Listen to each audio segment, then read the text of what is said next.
Muy buenas tardes, familia de Sugar Creek. Qué alegría estar aquí hoy con ustedes a 2 días solamente. 2 días de cerrar el año 2019. ¿Cuánto le dan gracias a Dios por su fidelidad durante todo el año 2019?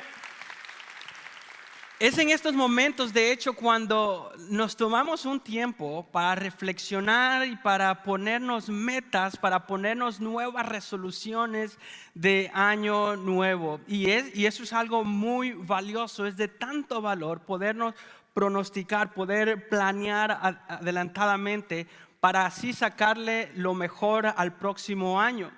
Lamentablemente, según la estadística, es triste darnos cuenta de que el 80% de personas que hacen las resoluciones de año nuevo no las cumplen. De hecho, cuando ya llegan a febrero, ya las resoluciones ya se han olvidado, cuando nos damos cuenta de que la comida es más rica que en realidad estar en el gimnasio o haciendo dieta. Entonces, el 80% de personas no cumplen la resolución, y yo soy parte de la estadística también. O sea, no estoy diciendo de que para algunos es más fácil que otros. Siempre, de alguna manera, en todos los años, aunque me proponga hacer algunas cosas, no suceden. El 80% de esas personas. Pero ¿qué tal si en vez de ponernos resoluciones del año nuevo, pensar y planear con cosas que aún así no están a nuestro favor o que las podamos controlar nosotros? ¿Qué tal si nos detenemos mejor en los últimos días del año o en el último día del año y nos enfocamos a terminar el año bien? Terminar el año bien, porque si terminamos el año bien, si terminamos el año mejor, es más favorable que continuemos o que iniciemos el año nuevo de la mejor manera.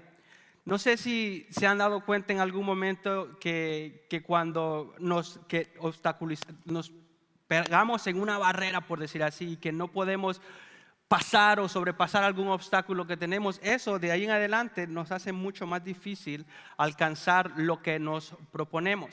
Entonces, ¿por qué entonces nos ponemos en este momento a estudiar un poco y aprender un principio que nos va a ayudar a poder terminar el año bien? De antemano, si ya estás acá, estás en un buen lugar. Felicidades. Gracias por darme el privilegio de hablar hacia ti. Y si eres nuevo, muchísimas gracias también de estar acá. Quiero que te sientas en casa, quiero que te sientas bienvenido. Y si estás en línea también viendo este video, muchísimas gracias por darme el privilegio de dirigirme hacia ti y poder ver cómo podemos terminar el año bien.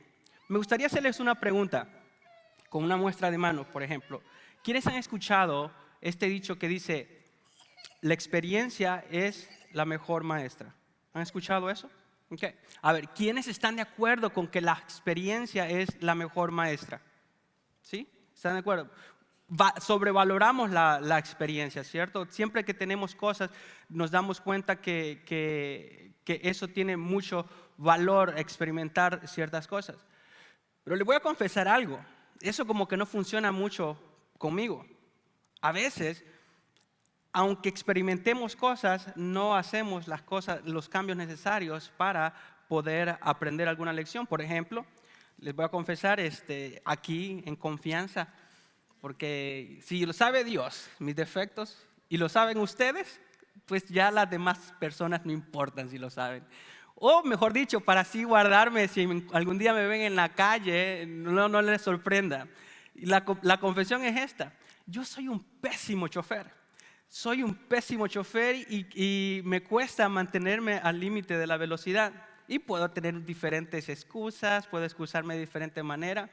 Y de alguna manera los policías me han formado o me han ayudado a mejorar en esa área. Ya no soy tan mal chofer como antes lo era. De hecho, hoy cuando ya me siento que soy un mejor chofer que antes, mi esposa me recuerda de vez en cuando que no necesariamente soy el mejor chofer. Ahí me va recordando que voy arriba del límite, que no hice esa parada bien o apropiadamente, y así sucesivamente. Si la experiencia fuera la mejor maestra, una multa fuera necesaria para cambiar la manera como manejamos. Porque hubo un momento en el cual yo trabajaba manejando en toda la ciudad, visitando tiendas, supervisando ventas y todo eso, manejaba más de lo normal y casi todos los meses me multaban. La lógica diría de que una multa fuera suficiente para cambiar la manera en que manejamos, pero la realidad que no es así. Y ese es solo un ejemplo breve en cómo a veces la experiencia no necesariamente es la mejor maestra. Porque a pesar de que experimentemos ciertas cosas, a pesar de que sepamos cuáles son las cosas que tenemos que cambiar, por alguna razón siempre nos encontramos en el mismo obstáculo, pegando en la misma pared, haciendo las mismas cosas que nosotros hacemos. ¿Por qué es que a veces no cambiamos o no mejoramos a pesar de que sepamos qué hacer o qué no hacer? Ya sabemos que por experiencia las deudas son malas, ¿cierto? Para nuestra finanza, para la estabilidad económica. Pero cuando hay una oportunidad y nos gusta algo o queremos cambiar de carro, que ya no tenemos deuda, gracias a Dios, pagando el carro, pero ya vemos otro modelo nuevo y vamos y nos endeudamos más. Cuando vemos que queremos otros muebles en la casa, cuando queremos cambiar de ropa y cambiarnos de look y nos enjaranamos mucho más. Por experiencia sabemos que las deudas son malas, pero de igual manera siempre nos endeudamos. Por experiencia sabemos de que muchas personas a veces no son las mejores influencias para nosotros, pero nos seguimos relacionando con esas personas. Por experiencia sabemos de que si empezamos a hablar con algunas personas, terminamos haciendo malas decisiones o tomando malas decisiones. Y la lista puede seguir. Hay muchas cosas que tú sabes por experiencia que te llevan a tomar malas decisiones, pero al fin y al cabo sigues cometiendo los mismos errores. Y sería decepcionante que terminemos este año 2019 de la misma manera que terminamos el año 2018. Termináramos el año separados de Dios o no tan comprometidos con Dios de la misma manera como fue el año 2018. Es decepcionante que estemos cerrando el año una vez más y no hubo un cambio en nuestra vida. No alcancé los logros que quería. Entonces, hoy vamos a aprender ese principio, qué es lo que podemos hacer para cambiar la manera como cerramos el año. Pero antes de eso me gustaría estipular algo que estemos todos de acuerdo y en la misma página para seguir. Y el principio es este. No está en sus notas, así que si gusta anotarlo, lo puede anotar. El principio es esto. La experiencia sola no es la mejor maestra. La experiencia sola no es la mejor maestra. La experiencia evaluada sí es la mejor maestra, porque todos podemos experimentar cosas, todos podemos tener diferentes vivencias, podemos pasar por diferentes circunstancias en la vida, pero solo pasar por circunstancias difíciles no te van a enseñar nada. Lo que nos enseña todo es poder evaluar aquellas experiencias que experimentamos, valga la redundancia, y corregir las cosas que necesitamos corregir para luego seguir adelante. Dicho de otra manera por el Dr. Howard Hendricks, es un ícono del Seminario Teológico de Dallas, decía de la siguiente manera: la experiencia no te hará mejor, solo la experiencia evaluada te hará mejor. No es suficiente experimentar cosas, no es suficiente tener muchos años de experiencia, pero si evaluamos lo que experimentamos, entonces eso nos lleva a ser más sabios y a tomar mejores decisiones. Entonces, si queremos terminar el año bien, es necesario evaluar nuestras experiencias. Y puedes hacerlo en este momento. Ahorita mientras estoy hablando de experiencias, tal vez se te fue tu mente en todo el año, a qué es lo que estuviste experimentando o qué es lo que pasaste. Pero tal vez este tiempo no sea suficiente. Tal vez necesitas un tiempo a sola a pensar en cosas que debes de evaluar. Pero ¿cómo evaluamos? Sigo hablando de evaluar y experiencia. ¿Cuál es el criterio que utilizaríamos para evaluar si estamos terminando el año bien o estamos terminando el año mal? Necesitamos un criterio, un filtro para evaluar nuestra vida, para evaluar nuestras experiencias. Y para eso me gustaría que observáramos un personaje muy importante en la Biblia, que ustedes posiblemente ya han escuchado de este personaje, porque de hecho es importante no solo en el cristianismo, sino que también este personaje es importante en el Islam, en el judaísmo, porque es fundamental para entender aún estas tres religiones monoteístas del mundo.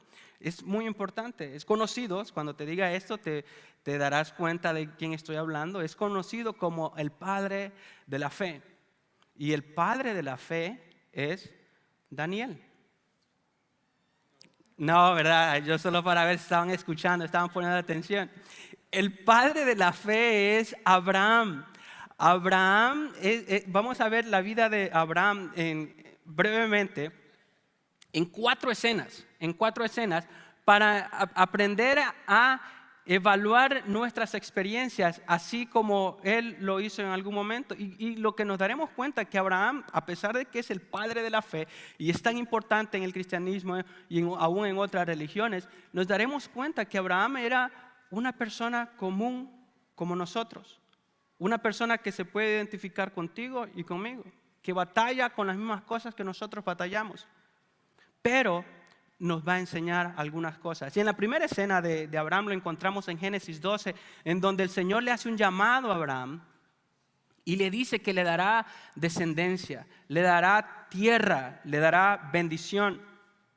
Pero sucede algo, que cuando se sale del parentesco, de la tierra donde Abraham vivía y va a morar a la tierra que el Señor le había prometido, dice la historia de que hubo una gran hambruna. Hubo hambre en aquel entonces, y a pesar de que el Señor le había prometido esa tierra, y a pesar de que el Señor le había prometido que él sería bendecido, Abraham decide mudarse hacia un pueblo pagano que era Egipto, y decide someterse al poderío de un faraón pagano.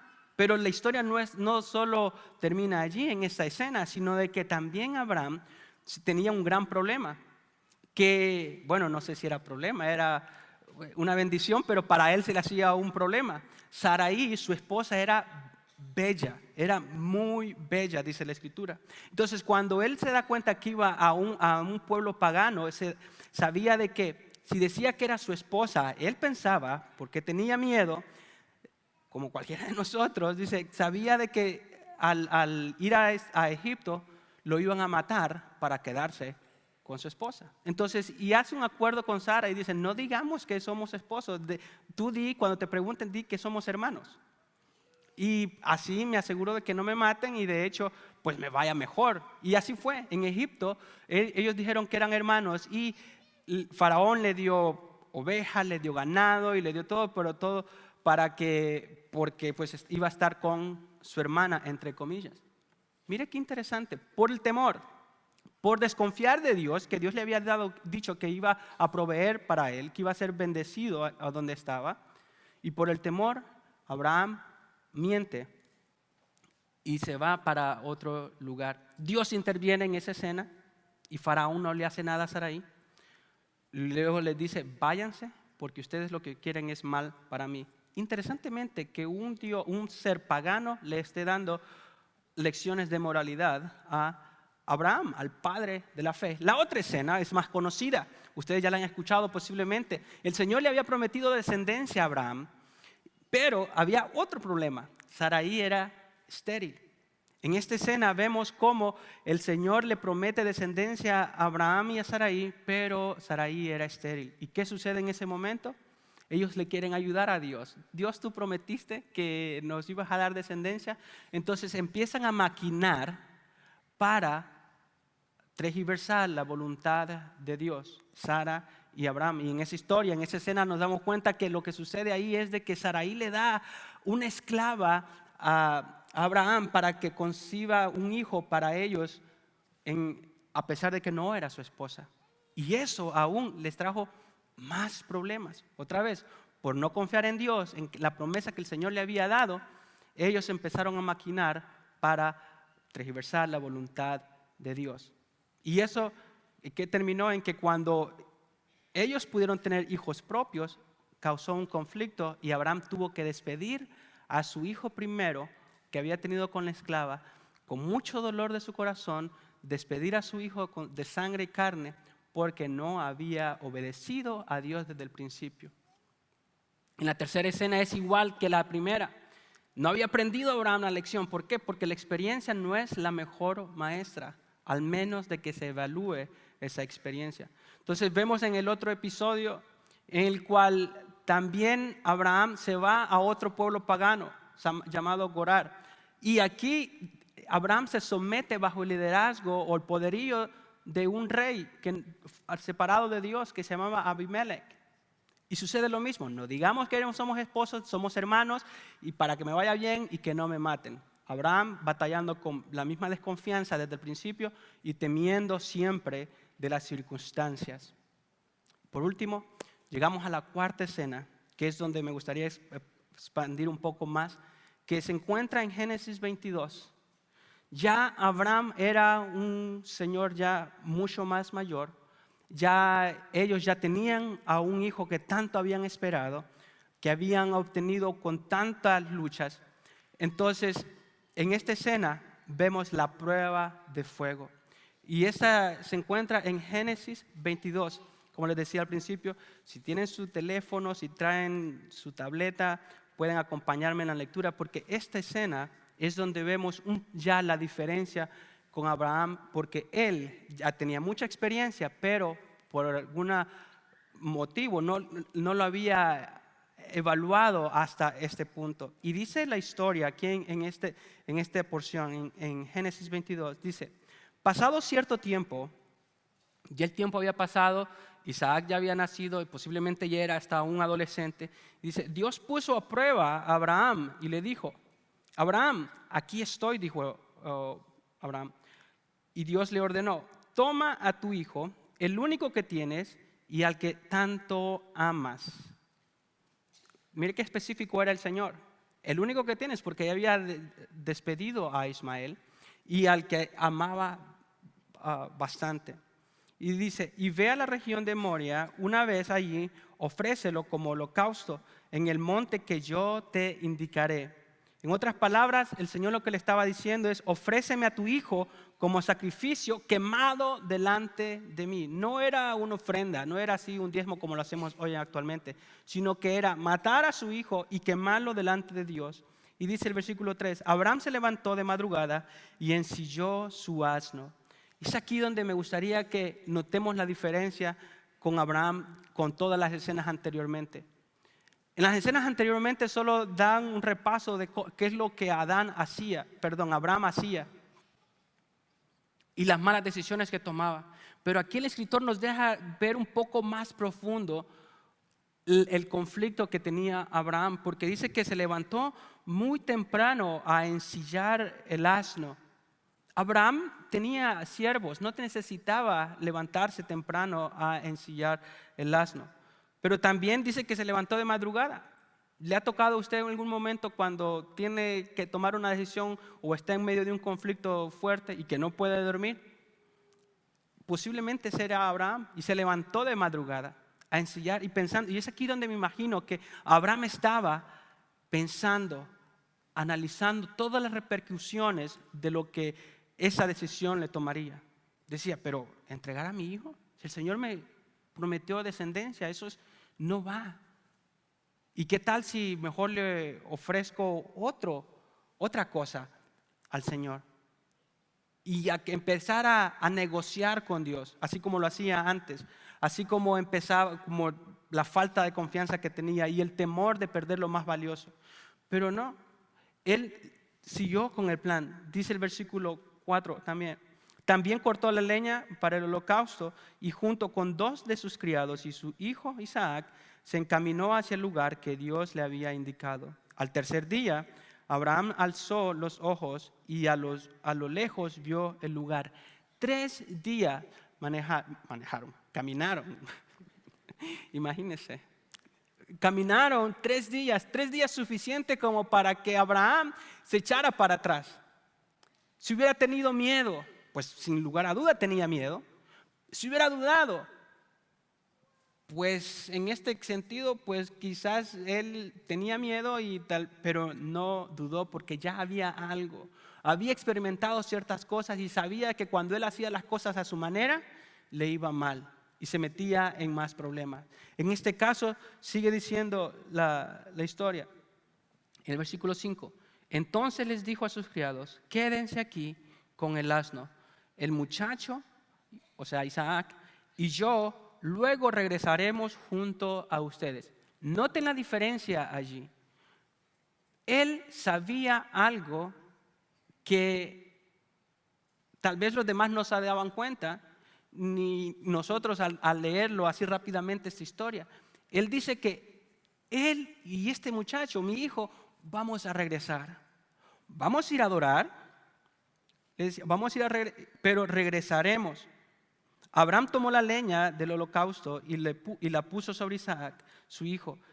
Él por su parte cargó el fuego y el cuchillo, y los dos siguieron caminando juntos. Notemos lo siguiente, que es impactante. En el versículo 7 ya el enfoque está en Isaac, porque Isaac también no solo era un personaje pasivo en esta historia. Isaac es el centro de esta historia, y él dice en el versículo 7, Isaac le dijo a Abraham, padre, o sea, ya era un adolescente, no estaba tan lento tampoco, porque dice, dime hijo mío, le dice Abraham, aquí tenemos el fuego y la leña, continuó Isaac, pero ¿dónde está el cordero para el holocausto? Aquí hay algo malo. Isaac había visto que para hacer un sacrificio, para hacer un holocausto, pues necesitaba leña, fuego, y se necesitaba el animal para hacer el sacrificio al Señor. Pero no llevaba, y decía, entonces ¿a quién va a sacrificar mi papá?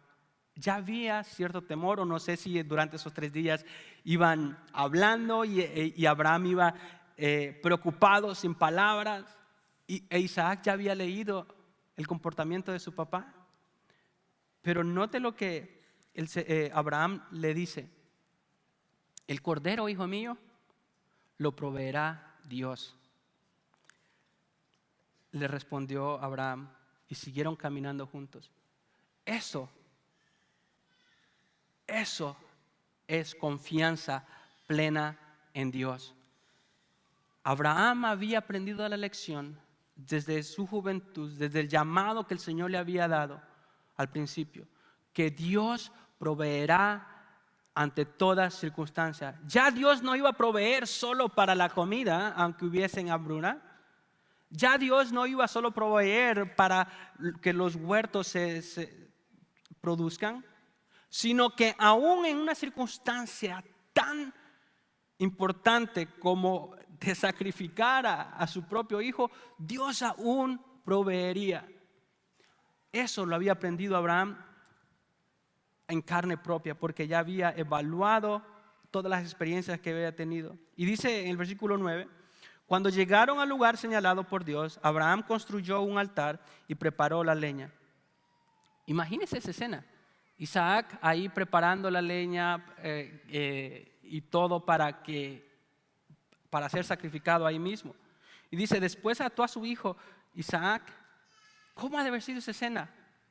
A ver, los padres, imagínense esa escena, que está atando a su propio hijo para ponerlo sobre la leña y sacrificárselo delante de Dios. Ya entonces Isaac decía, bueno, el Señor va a proveer un cordero, pero no veo ningún cordero. Entonces, ¿por qué me estás atando, papá? Si Dios va a proveer un cordero, ¿por qué lo estás haciendo? ¿Acaso eso no podría ser causa para que Abraham dudara? Cuando al principio, cuando iban caminando, sí, Dios va a proveer, pero pasó un día, no había cordero. Pasaron 2 días, no había cordero. Pasaron 3 días, no había cordero. Llegaron al lugar donde estaban, donde iba a hacer el sacrificio, no había cordero. Y de repente cuando empieza a atar a su propio hijo para sacrificarlo, y empieza Isaac a decir, papá, no veo cordero, ¿en serio me vas a sacrificar? No se hubiera puesto a pensar cualquier persona, no, ¿sabes qué, hijo? Tiene razón. No sé qué es lo que Dios quería hacer, pero no lo veo en claro. Olvidémonos de esto y vamos. Abraham estaba determinado a obedecerle a Dios, a pesar de que fuese difícil esa decisión, porque él confiaba en Dios y a través de las experiencias evaluadas que él había tenido en el pasado, él estaba determinado en confiar en él. Y dice en el versículo 10, entonces tomó el cuchillo para sacrificar a su hijo. Pero en ese momento el ángel, el Señor, le gritó desde el cielo y le dice, Abraham, Abraham. Aquí estoy, responde Abraham. La presión que tenía le ha de haber quitado porque ya tenía el cuchillo en la mano. No pongas tu mano sobre el muchacho, ni le hagas ningún daño. Y le dijo el ángel, ahora sé que temes a Dios porque ni siquiera te has negado a darme tu único hijo. En pocas palabras, ahora sé que confías en mí. Ahora sé que has puesto tu fe ciegamente a mí y no es necesario que le hagas daño a tu hijo. Dice, Abraham alzó la vista en un matorral y vio un carnero enredado por los cuernos. Fue entonces, tomó el carnero y le ofreció como holocausto en lugar de su hijo. A ese sitio Abraham le puso por nombre, el Señor provee. Por eso hasta el día de hoy se dice, en un monte provee el Señor. Ese es el Dios proveedor. Ese es el Dios protector a cual nosotros servimos. Jehová Jireh, el Señor provee, el Señor proveerá. Y Abraham había entendido eso desde el principio y es digno que nosotros también aprendamos cualquier circunstancia que hayamos tenido nosotros este año 2019. Recordemos que el Señor proveyó en aquel instante y también va a seguir proviendo en este año porque el Señor provee. ¿Qué entonces aprendemos de la historia de Abraham? Nosotros, ¿qué es lo que puedes aprender tú de la historia de Abraham? Es cierto, hubieron varias escenas en las cuales Abraham había fallado al Señor. Él había fallado en obediencia. Él no confió plenamente en el Señor en algunas instancias. Él tuvo miedo de perder su vida por las circunstancias en las que se metía. Pero Abraham llegó con los años y dijo, después de tantas cosas que he pasado, ya no es digno de que yo siga batallando con las mismas cosas de desconfianza, que no siga batallando yo con el mismo temor. Y cada uno de nosotros tenemos experiencias. Tú tienes experiencias en las cuales has decidido desconfiar en Dios y hacer las cosas a tu manera y el Señor te ha dicho, tienes que confiar en mí. Tú has tenido experiencias en las cuales has temido, has tenido temor por las circunstancias en las que estás y has querido hacer las cosas a tu manera, por el mismo temor que nos impulsa a tomar malas decisiones. Pero el Señor quiere que nosotros lleguemos delante de Él, porque Él nos dice, no temas, yo estoy contigo. Muchas experiencias pudimos haber tenido en el 2019. ¿Cuáles fueron las que marcaron tu vida? ¿Cuáles fueron esas experiencias que te alejaron de Dios en vez de acercarte a Él? Y podemos hacer un repaso. ¿Qué pasó en enero? ¿Qué pasó en febrero? Ese año en el cual muchos estrés de mercadotecnia reciben los esposos más que nada. ¿Qué sucedió en marzo, abril? ¿Qué es lo que marcó tu vida? ¿Qué es lo que sucedió en mayo que te alejó de Dios en vez de acercarte a Dios? En el cual dudaste en algún momento, en la cual tuviste miedo. ¿Qué pasó en junio, julio, en agosto? ¿Qué es lo que pasó? ¿Cuáles fueron esas experiencias? No puedes terminar el año de la misma manera como terminaste el 2018. ¿Qué pasó en septiembre, octubre? ¿Qué pasó el mes pasado? Aprendamos de la historia de Abraham. Y quiero que ¿cuál es el criterio? Quiero que quede algo en nosotros para un criterio o una base, un filtro que podemos utilizar para evaluar nuestras experiencias. Y es una pregunta simplemente. Así que puedes tomar nota de esta pregunta si gustas para que pueda usarse como un filtro para poder evaluar toda circunstancia, toda experiencia que tengas. Y este filtro o esta base lo tomo directamente de esa historia, porque en toda esta historia lo que vemos en la vida de Abraham es de que él no confiaba en Dios plenamente en las primeras escenas. Pero en la última escena vemos un cambio de paradigma y Abraham confiaba plenamente, ciegamente, que estaba a punto de sacrificar a su hijo para agradar a Dios y obedecerle a Dios. Entonces, una pregunta que puedes hacer cuando estés evaluando tus experiencias, cuando estés evaluando este año, es la siguiente: ¿qué tanto confías en Dios en esta circunstancia? ¿Qué tanto confías en Dios en esta circunstancia? ¿Estás poniendo tu fe en ti mismo? ¿Estás poniendo tu confianza en ti mismo? ¿Estás poniendo tu fe, tu confianza en tu sabiduría? ¿Estás poniendo tu fe, tu confianza en la estabilidad económica que tienes a través de tu empleo? ¿Estás poniendo tu confianza en tu cónyuge? ¿Estás poniendo tu fe, tu confianza en tus padres? ¿Estás poniendo tu fe, tu confianza en que un amigo o una amiga no te va a hacer algo malo? ¿En qué estás poniendo tu confianza? En el tema de la salud, ¿estás poniendo tu confianza en lo fuerte que tú eres? Muchas veces cometemos ese error solo porque no batallamos con alguna enfermedad, pensamos que somos fuertes y somos invencibles. ¿Estás poniendo tu confianza en la ciencia? Que es buena, Dios usa la ciencia para eso. Pero aún Dios desea que confiemos en Él por sobre toda la cosa. Estás poniendo tu confianza en Dios. Y ese es el filtro que podemos utilizar para evaluar nuestras experiencias. Porque la experiencia sola no es la mejor maestra. La experiencia evaluada es la mejor maestra. ¿Y cómo lo evaluamos? A través del filtro de la confianza en Dios. Que nuestras áreas, que todas las áreas de nuestra vida estén confiadas en Dios. Así que una cosa que puedes hacer es evalúa tu año y aprende de todas las experiencias que acumulaste. Váyase por su teléfono, eso es algo que hicimos con mi esposa, de hecho, un día de que estábamos libres, o sea, nos fuimos por todos de su teléfono, porque para todo tomamos fotos, ¿cierto? Cualquier cosa que experimentamos tomamos fotos, hasta de la comida que comemos. Si esa fue una mala experiencia, pues evalúala. No vuelvas a ir a un restaurante como ese.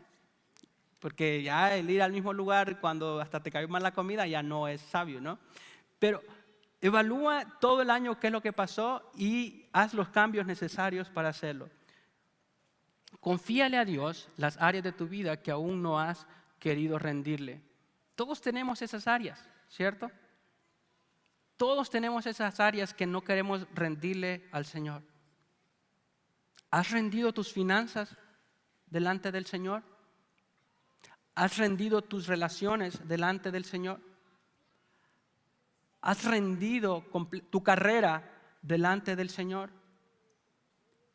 Y estás confiándole a Él en todas esas áreas de tu vida. Y por último, el evaluar no es suficiente, o el vivir no solo es suficiente. Una vez evaluadas nuestras experiencias, una vez evaluado nuestro año, es necesario entonces hacer las mejoras, hacer los cambios necesarios para enmendar y así terminar el año bien. Es cierto, en aquellas escenas de mi vida, en aquellas experiencias de 2019, no salí de la mejor manera, no salí vencedor, salí perdiendo porque me alejó de Dios, me alejó de estas personas, terminé mal, pero voy a terminar el año bien. Hice esto mal, pero ahora lo voy a corregir y voy a iniciar el año de la mejor manera, porque entonces es cuando nosotros aprendemos a ser sabios. La sabiduría no viene con la experiencia simplemente, sino que la sabiduría viene con la experiencia evaluada.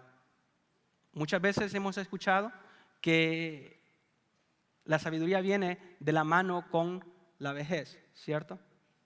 Lamentablemente, a veces la vejez viene sola y sin la sabiduría. No queramos hacer eso. Desde ahora podamos a evaluar este principio. Ahora bien, sé que hay personas que tal vez están alejadas de Dios y que no tienen una relación con el Señor.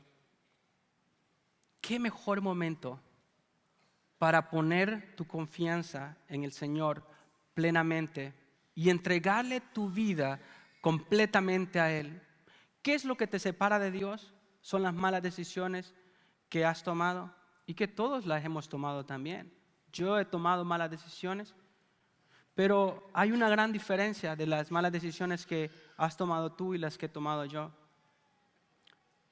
Ahora yo, a pesar de que tome una mala decisión, Dios me ha perdonado a través de su Hijo Jesucristo. Y Dios quiere perdonarte también a través de su Hijo Jesucristo. Y lo único que tienes que hacer es básicamente aceptar ese perdón. Poderle decir al Señor, aquí estoy, me rindo completamente, no quiero iniciar este año de la misma manera como lo inicié el 2019. Quiero que las cosas cambien en mi vida. Yo te voy a invitar a que aceptes ese regalo. Voy a pedirles que se pongan de pie. Y mientras cantamos en este momento, quiero hacerte la invitación a que aceptes al Señor y de que lo hagas el Señor de tu vida. Y eso es reconocer básicamente que estamos separados de Dios, que necesitamos de Él, entablar una relación con Él de una manera eterna. Y eso es, según lo que la Escritura nos enseña, aceptarlo como nuestro Padre Celestial. Y Dios quiere ser tu Padre Celestial. Iniciar el año de la mejor manera. Así que ahí donde estás, cuando estemos cantando, te voy a invitar a que salgas de ahí donde estás y aceptes ese perdón de pecado y que comiences a caminar en el 2020 tomado de la mano de Dios. Yo voy a estar aquí a este lado esperándote por si quieres tomar esa decisión hoy. Gracias.